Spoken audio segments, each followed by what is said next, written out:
um tempo atrás, mesmo posicionamento, como é que acontece? Claro, o Michael já me deu uma resposta, eu lembrei aqui agora exatamente a resposta.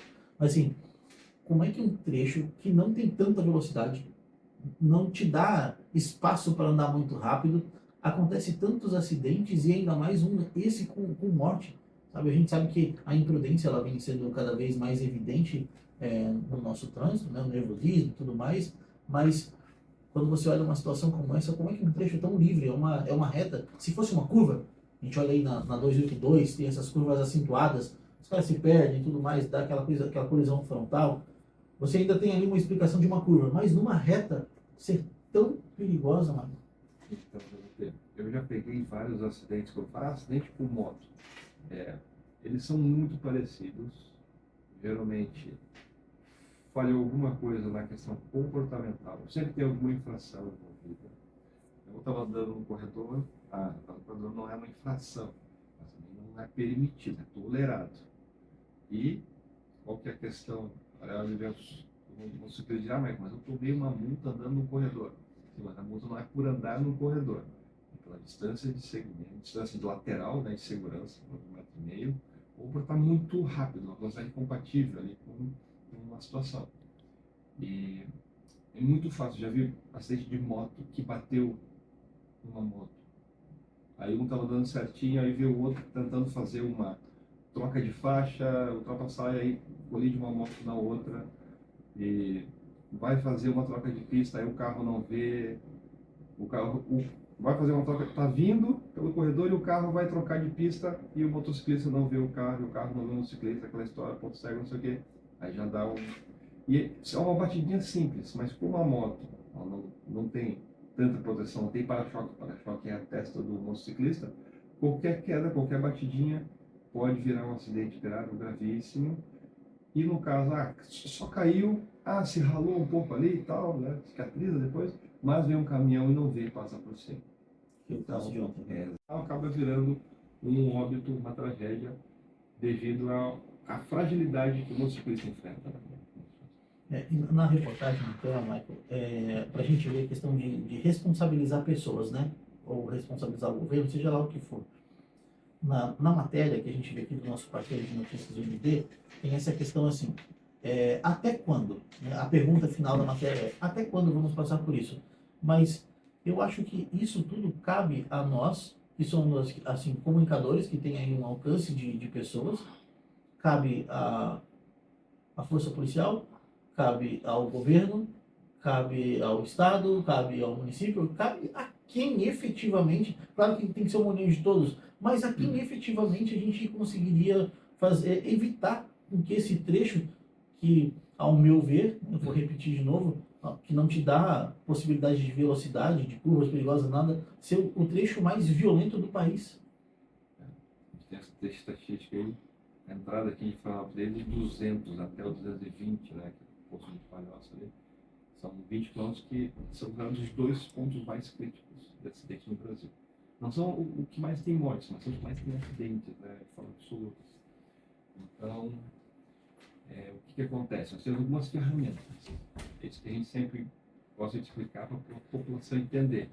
Quando a gente está fiscalizando, esse é o objetivo. Evitar acidentes, evitar mortes, salvar vidas, tem gente que não entende.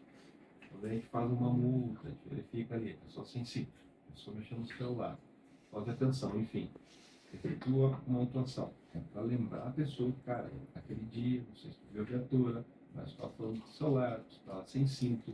Isso não é legal para melhorar a segurança, a chance de voltar são e vivo para casa. Aí existe a questão da multa. Mas, antes da multa, existe uma matéria-prima, que é a infração.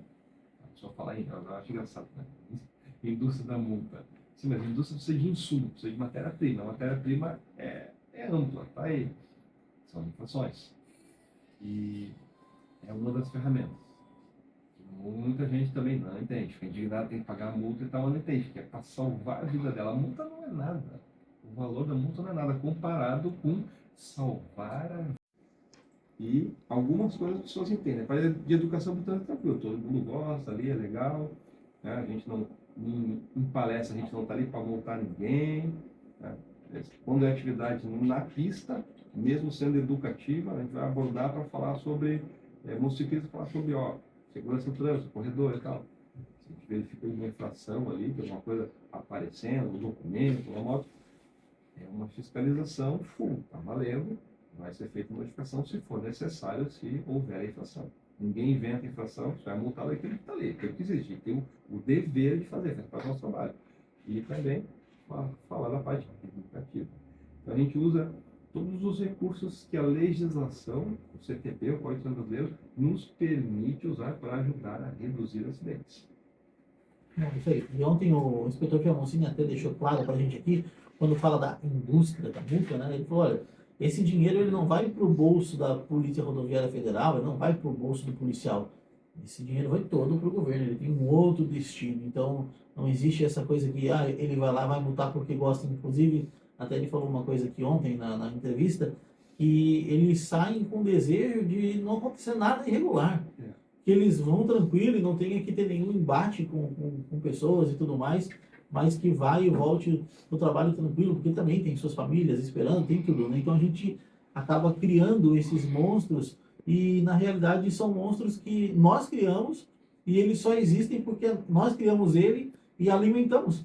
Aí você leva a multa, anda rápido, faz um monte de loucura no trânsito, acaba acontecendo as mortes que a gente tem visto aí, ainda mais a de ontem do motociclista, e isso traz só aí cada vez mais pavor para as pessoas que estão no trânsito da nossa região e a região mais violenta do Brasil. Mas nós acabamos de receber aqui agora pela manhã Dani Novaes. É isso, Dani? Bom dia, seja bem-vinda. Bom dia. Atrasei um pouquinho por causa do trânsito, mas estou aqui. É um prazer enorme estar com vocês. Muito obrigada pelo convite. Estou muito feliz de participar. Dani, antes aqui, ficamos felizes de te receber aqui. O Michael falou muito bem de você. A gente já deu uma pesquisada ali, sabe, do seu movimento todo aí na nossa região e da importância de ter pessoas engajadas para melhorar a vida de todos, né? E a gente precisa sempre de um representante em cada local. E a tua região ali é quase que um, sei lá, é quase que um município emancipado. Tem de tudo na região, né? E a gente fica feliz por te receber aqui. Eu queria te dar liberdade para você falar um pouco do seu trabalho, um pouco das suas ações, o que você defende, né? Qual é a tua luta mais pesada ali na região. Fala um pouco para a gente sobre você. Então vamos lá. Vou começar aqui falando do tamanho e da dimensão do norte da ilha. Hoje, nem do norte da ilha, vou falar só dos ingleses. Hoje, se nós fôssemos um município, nós seríamos o 14º maior município de Santa Catarina, o bairro de Ingleses. Uau! Mais de 100 mil habitantes. Então, imagina o que é administrar um bairro. Eu digo administrar porque eu sou presidente da Associação de Moradores de Ingleses Santinho. Então, os problemas são gigantes, é o problema de uma cidade. Nós somos como uma cidade. E estamos numa luta aí por valorização. A região norte da ilha está muito afastada do centro e a gente ainda depende muito do centro. Tudo que é privado a gente tem lá dentro, mas público, os serviços públicos, a maioria acontecem no centro. Então, é esse deslocamento quase que diário. Só para complementar aqui, eu acho que, por exemplo, eu tenho amigos que moram lá, a minha família tem casa lá, eles moram em outro estado, mas tem casa ali nos ingleses, né? E esse deslocamento dos ingleses para o centro ou para qualquer outro lugar é sempre um caos, né? A gente já vive um caos diário, mas esse caos ele se acentua durante aí as temporadas, né? Você tem algo nesse... Sim, na temporada triplica, né? É uma loucura. A nossa população triplica. Então, o caos que já é diário vira realmente infernal. Sim. Dani, uma outra situação, a gente estava comentando aqui antes de iniciar o programa, eu não sei se lá passa, mas com certeza a gente tem tido aí um aumento muito grande de moradores em situação de rua, né? Então, assim, aqui a gente passa um perrengue diário, né? O lugar onde eu moro é justamente na divisão dos municípios. Eu moro na última rua de São José e Florianópolis. E a gente tem um aumento de moradores de rua enorme ali. Esse final de semana eu desci para receber um negócio ali no portão do prédio e aí tinha uma moradora de rua com outro rapaz e eles vieram até o portão para ficar falando comigo. Ah, e aí, que time que torce? E puxando assunto. e tudo mais. Aí falou, a gente queria comida, não tem comida. Eu falei, hoje eu tô sozinho, não tem comida. E aí eles começaram a ameaçar. Ah, tem que morrer, sabe? Então, assim, no portão de casa, você já não consegue sair do portão da sua casa para poder ter a sua vida normal fora, né? Então, você tem que estar sempre atento. E quando eu saio de casa, eu também saio sempre atento, porque pela manhã eles estão todos deitados na calçada. Então, assim, a nossa região enfrenta isso. E nos ingleses, como tem sido essa questão de moradores? Tá terrível, muitos, assim, parece que diariamente chega um ônibus cheio, porque todo dia você vê aquilo crescendo, crescendo, e é isso que você falou, eles te enfrentam, eles vêm muito simpáticos, fazendo um pedido, pedindo alguma coisa, se falar não, e para as mulheres ainda é uma situação mais constrangedora, porque eles vêm com mais ênfase, né? Sim. Vendo a fragilidade, então tá bem complicado. Muito furto, porque eles acabam furtando para consumo de drogas, que eu digo, não são pessoas em situação de rua porque não têm um domicílio, são usuários de droga, eles estão na rua por causa das drogas. Não, não é uma questão social de... Exato. A gente comentou aqui, né? O dia que eu fui sair de casa, tinha 40 pessoas na calçada. Aí eu falei ainda aqui, né?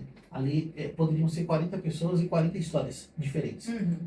Tem quem está ali porque quer, tem pessoas que estão ali por alguma coisa emocional que acabou abatendo, isso acontece, é a vida, algumas pessoas não conseguem controlar.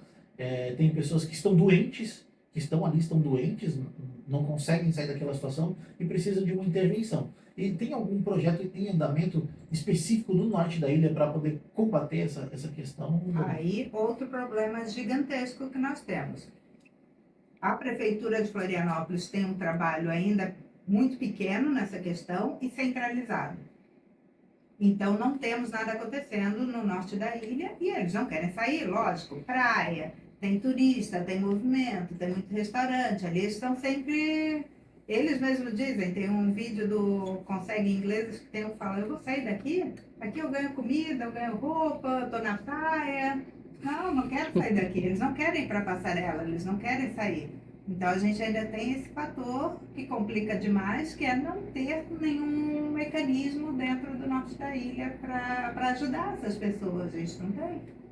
Mas esse movimento que você faz ali, que consegue e tudo mais, existe um número de pessoas junto nessa batalha ou precisa mesmo de uma ação, por exemplo, da prefeitura, do governo, de algum órgão público para que consiga efetivar isso? Porque cada movimento que faz contra um morador de rua, alguém em situação de rua, o que acontece? Você acaba enfrentando crítica de outras pessoas falando, não pode fazer isso, você tem que... Então, assim, a gente tem que aceitar aquela situação, porque o que eu falo, né, há 6 meses atrás, quando eu cheguei aqui, a gente tinha 8, 10 pessoas ali sentadas na calçada.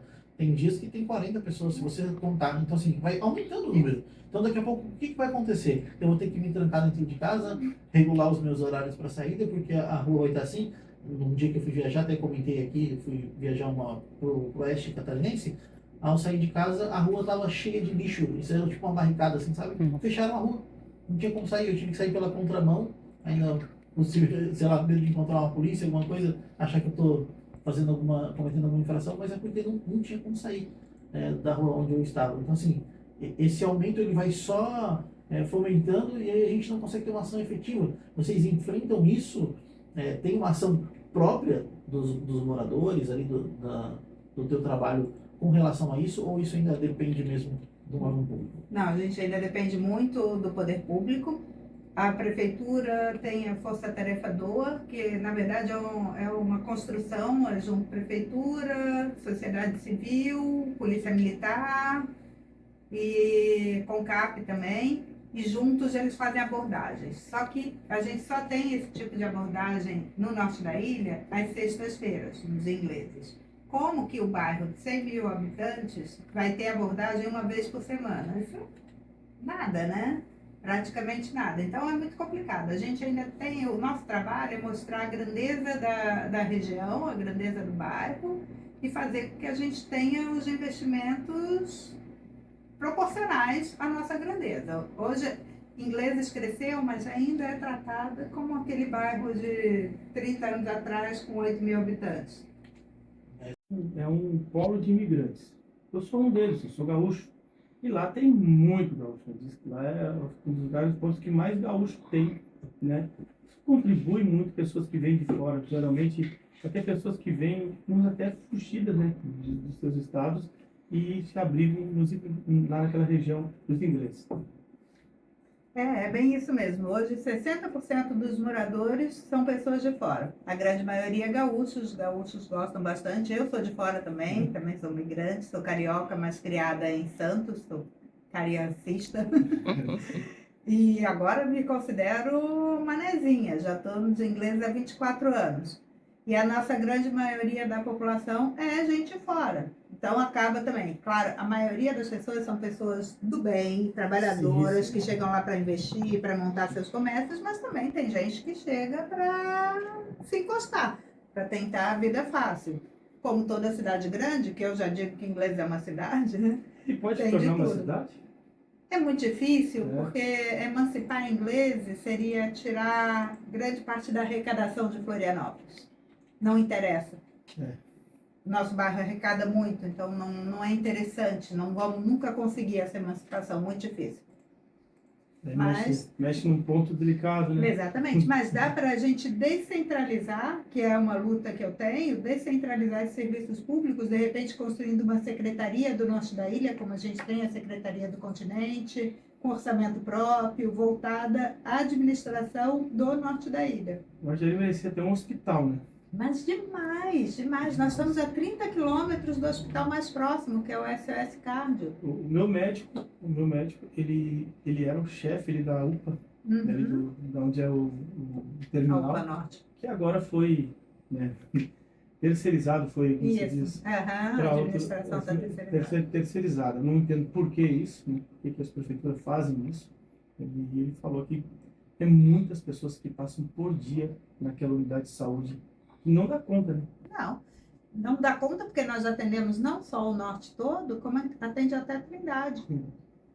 Saco Grande, Monte Verde, tudo vai para essa UPA, não tem condições. A gente teria que ter 2 UPAs e um hospital. Então imagina, e outra coisa que eu sempre friso bastante, nós não temos ambulância do SAMU, ela vem do centro. Então sente o caos da saúde O lá. norte da ilha é uma distância de município. Isso. Da minha casa Uhum. até ali a região da UPA dá 36 km. Tá. Então é uma distância do município. É, tu Exatamente. andar, sair daqui e for o município mais próximo daqui. Então assim, aí o prefeito, governador, né, pode usar aí uma pauta, né, não de palanque eleitoral, mas pensar na construção de um hospital, né, que ajude a amenizar e também descentralizar todo atendimento aqui. Imagina, uma ambulância sair daqui para buscar um paciente lá, se ele está passando mal, a possível dele ter um socorro imediato, Só o tempo Isso, todo, inclusive, né?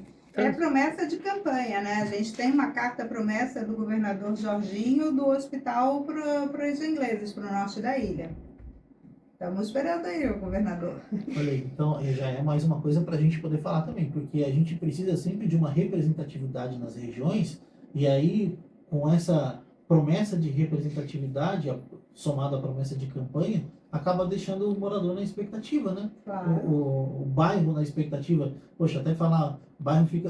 Já é a segunda vez que eu falo bairro, eu lembro da dimensão dos ingleses, você fala, nem cabe chamar de bairro, mas assim, um bairro em potencial e crescimento, e ainda vai crescer muito, precisa de um olhar mais vivo aí para a região dos ingleses, mas muito grande de um número de condutores e tudo mais, né? Eu tenho uma resposta para até quanto.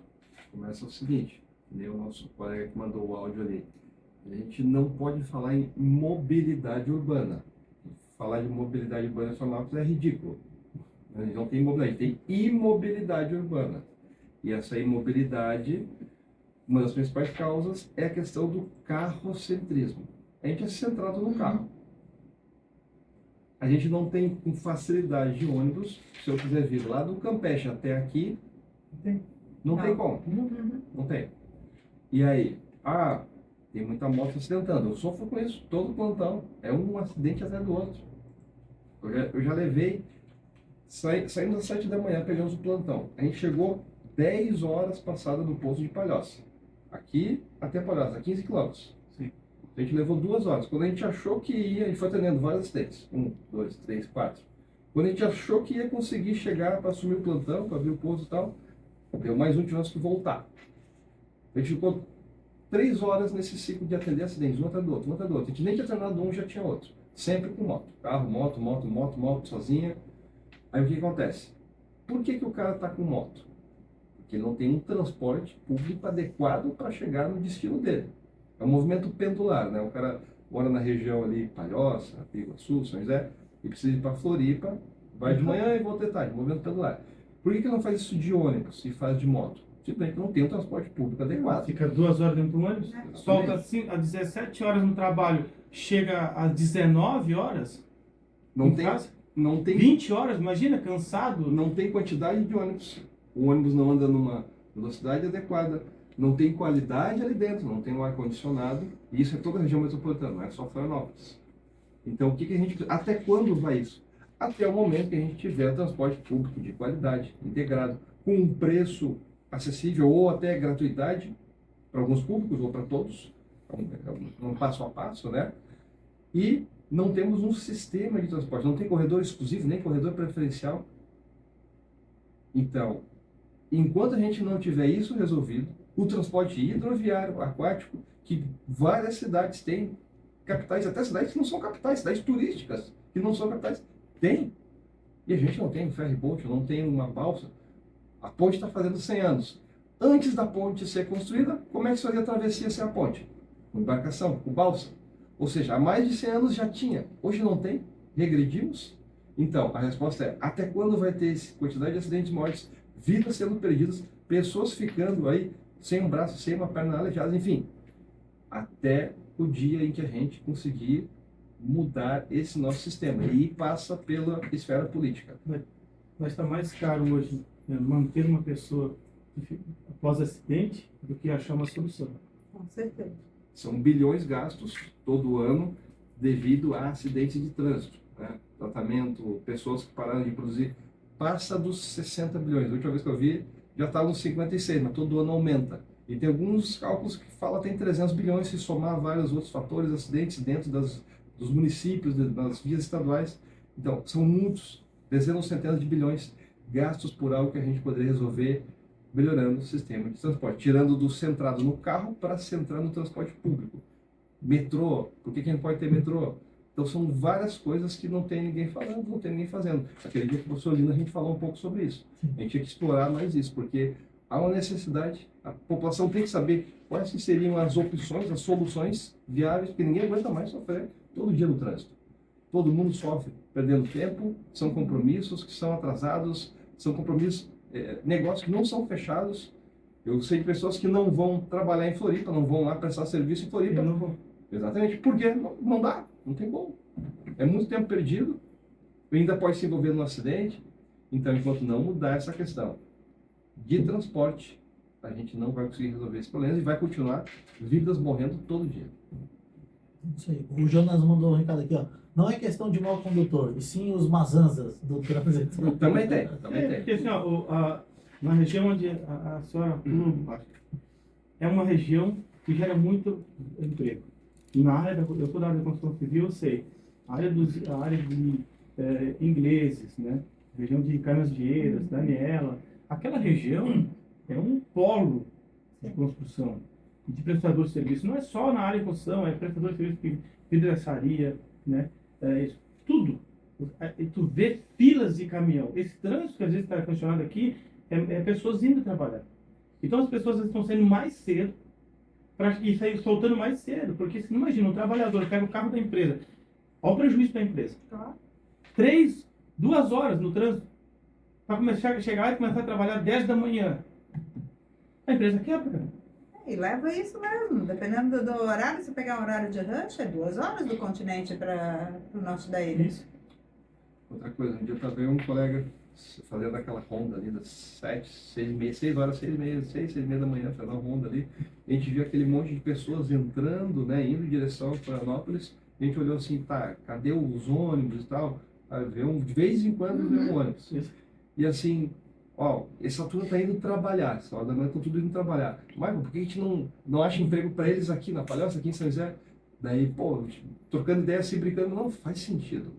Se tivesse mais empresas, incentivo para ter mais empresas, mais negócios, valiosos, São José localizados, as pessoas não iam precisar se deslocar tanto a Floripa, de um lado para o outro e tal. Ou seja, cara, o poder público também incentivar que empresas se instalem, se desenvolvam, startups, enfim, empresas que fiquem nos municípios e não precisam a empresa se instalar em Floripa. Porque, por exemplo, para tecnologia, pode estar em qualquer lugar. Não precisa estar grudado que nem indústria. Indústria, sim, uma transfere matéria-prima para outra, tem que estar perto da questão de logística. Para tecnologia, por exemplo, não precisa. Alguns comércios também não precisam. Então, incentivar o que os municípios podem fazer, e até o Estado, o governo federal, inclusive, para desenvolver essas regiões, para as empresas ficarem ali, os empregos ficarem ali, não precisar se deslocar aqui. Pelo menos não todo dia, né? Isso ia ajudar bastante a resolver. Tu vê, um negócio, um acidente de moto, pô, vai lá na economia, lá na empresa. Está conectado. A Simone também mandou um recadinho aqui, voltado aqui para Dani. Bom dia, parabéns Dani Novaes pelo seu trabalho. Tu é a nossa voz aqui nos ingleses. Aí a Simone mandou aí um recadinho para a gente aqui na rádio. E só a população sabe o quanto é importante a gente ter uma voz que representa o nosso lugar, né, onde a gente mora. Como eu comentei aqui no início, a gente vê as pessoas utilizando como palanque político algumas situações de regiões e tudo mais. Quando chega a hora que você precisa de uma efetividade, de uma ação com relação a isso, aí começa a vir e mostrar, não é bem assim, não depende só de mim, mas na hora de, né, solicitar a ajuda ali, acaba utilizando, não, eu vou resolver. Mas aí quando chega na efetividade, isso é a questão assim, da falta de conhecimento, às vezes, da população. Às vezes acaba votando errado por promessas que nunca vão conseguir ser concluídas porque não compete àquela pessoa a fazer isso, né? É um órgão muito maior para poder solucionar e precisa de outras pessoas para isso. Então, a gente bate sempre nessa tecla aqui, Dani, todos os dias, não caia, né, nessa mentira, nessas promessas, porque tem coisas, a Dani falou aqui, né, a gente perguntou para ela no começo sobre ações para poder tirar ali os moradores de rua, ou pelo menos reduzir. A gente sabe que eliminar é quase uma utopia, né? Uhum. Mas pelo menos reduzir, e tudo depende de órgãos públicos, para que você consiga ter uma ação mais efetiva, e eles têm enfrentado isso. Dani, qual é a região mais afetada dos ingleses ali, né? A gente tem vários bairros, mas qual é a região mais afetada com relação aos moradores de rua ali? Então, na verdade, norte da ilha, né? Norte da ilha. É que o inglês é tão grande que Sim. já Eu tô chamando norte da ilha. é o inglês, porque é o maior bairro, né? O norte da ilha, ele é gigantesco, mas os ingleses corresponde a mais da metade do norte da ilha em população. Então, nós somos os mais afetados em tudo. Em mobilidade, em pessoas em situação de rua, em segurança, saneamento, são vários problemas. E quando você fala isso, da pessoa saberem quem votar, do voto certo, é muito importante, porque existe essa confusão dos poderes, do legislativo e do executivo. E muita gente acha que o legislativo pode executar e os próprios candidatos prometem coisas que não podem fazer e que não vão fazer. E há essa mistura, essa confusão, e eu acho que a população tem que cada vez mais se informar, entender o que está acontecendo, procurar representantes que os representem, porque senão a gente vai ficar nesse ciclo vicioso. Um bairro que hoje tem 50 mil votos, na época de campanha interessa a todo mundo aparece fazendo promessa. Acabou, no dia seguinte da eleição, sobem. De 4 em 4 anos tem uma turma ali aparecendo. Então a gente tem que acordar e ver que o tempo está passando e as promessas não estão se concretizando. Vamos unir forças de cobrar para valer que as coisas sejam feitas, senão... E existe algum contato que as pessoas possam te chamar, possam te unir forças com você, ali no norte da ilha, nos ingleses especificamente, para poder melhorar algumas situações? Ou você tem algum contato com algum vereador, alguma abertura maior com algum vereador que te atende ali? Tem alguém que está engajado com você em alguma situação? Ou essa situação também está distante? Eu trabalho muito eu comigo mesmo, minha parceria ali. A associação tem contatos, claro, a gente fala com vereadores, fala com deputados, temos abertura para falar com o poder público, mas ainda é uma luta, eu digo eu principalmente. Então eu uso muito, minha principal ferramenta é meu Instagram. Já deixa o teu Instagram. Já vou então, é Dani com Y, Novaes, oficial. Então o meu Instagram, ali a gente vai, busca as demandas, eu consigo muita resolução através dele, tem um bom engajamento, o pessoal está pegando comigo, a comunidade, e a gente vem conseguindo dar visibilidade aos problemas do bairro, que seria esse o papel do vereador, né? Que seria ser essa ponte, que a gente não, hoje no momento não está tendo tanto essa ponte, porque um bairro tão grande tem um único vereador eleito, que é morador do bairro, Qual é o vereador? é Adrianinho. Adriano. Ele é o único vereador eleito dos ingleses. Então a gente tem essa deficiência de levar o nosso problema. E eu tenho usado muito meu Instagram e tem dado muito certo, tenho conseguido resolver muita demanda através dele. E trazer a população junto a se envolver, a pertencer àquele local que ela vive, a cobrar pelas melhorias.